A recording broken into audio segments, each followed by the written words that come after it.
with the fitness aspect and doing the workout after is the ability to like immediately practice the principle, right? This idea of making these minor changes or these minor course corrections that lead to a completely different end result.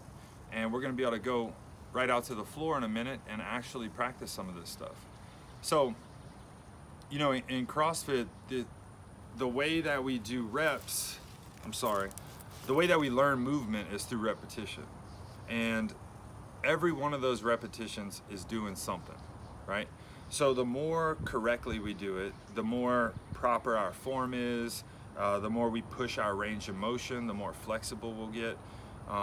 The more repetitions we do, the more our body learns to move that way.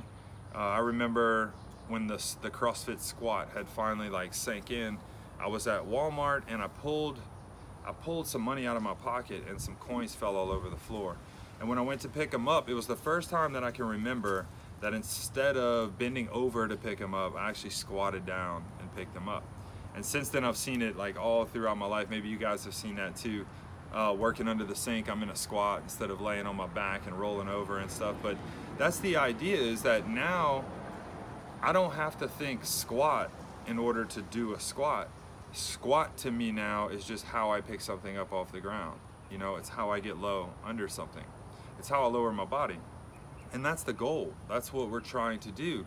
We're trying to eventually get you to where when you perform these functions and movements, you automatically perform them efficiently, safely, and effectively.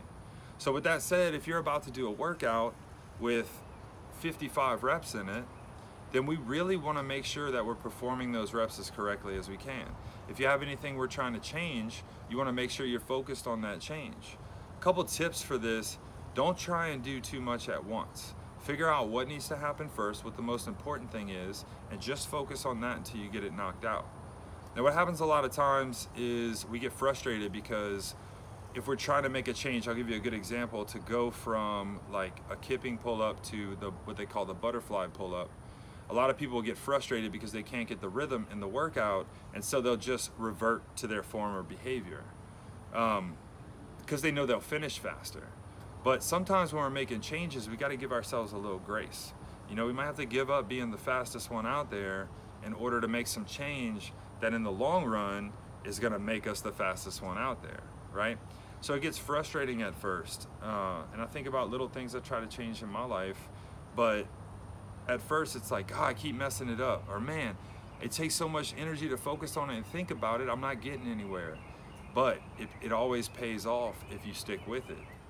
So what I like to do is just think about it as sort of a balance. Like if I'm gonna do 50 squats, if I do 25 good ones and 25 bad ones, then I'm really not my body's not learning anything that day because I'm sort of confusing it by doing some one way and some the other way. If I get to where I'm doing 30 right and 20 wrong or 20 incorrect, I'm starting to get somewhere. If I can get to 40, even better. And if I can get to 45, 46, 47, then that's great. If I get to 50, I'm probably not going fast enough, to be honest with you. But that's the idea. And then once we have that down, you know, we can throw the bar on our back, we can start doing some weight. Our bodies are going to be programmed to move a certain way without us expending all that energy and effort to think about it. And so that's kind of the idea with in recovery, is those little changes. It's just seeing what those little changes are, not biting off more than we can chew, but making those little corrections and then doing them over and over as consistently as possible until we don't have to think about that anymore and we can move on to the next thing. So your workout's got some reps today for you to practice. It goes 25, 20, 15, 10, 5, pull-ups and deadlifts. All right, so you're gonna do the 25 pull-ups first, then the 25 deadlifts, 20 pull-ups, 20 deadlifts, 10, 10, 5, 5. All right, so it's a pretty tough one. It's a grip intensive one. You guys scale accordingly, jump pull-ups or ring rows or whatever y'all are doing, and get a good score today. But focus on your form, or it's actually written in the sheet, but it's a word called virtuosity. That's what we want to think about. Am I doing this with excellence? The little SobrietyWoD is just from the discussion. How long did it take before you were engaging in the habit that you mentioned in the discussion, before it started to feel like it was second nature, before you were doing it without you know, maybe planning it out or having to put forth a lot of effort to remember. All right. So hope you guys are enjoying SobrietyWoD. I hope y'all have a great workout, and we'll see you next week.